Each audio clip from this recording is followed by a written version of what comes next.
Остатки Генуэзской крепости. Воскресенье на судне «Аврал».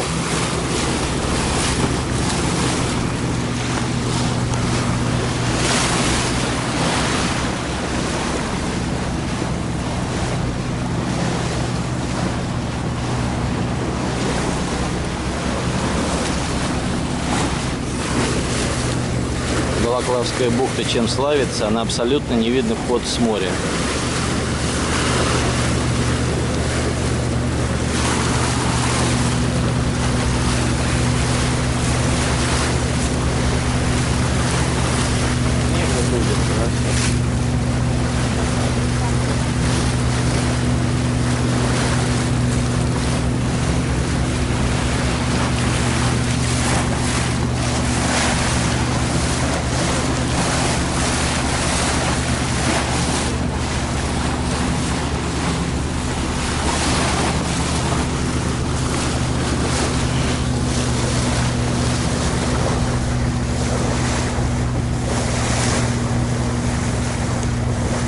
Впереди вход в бухту.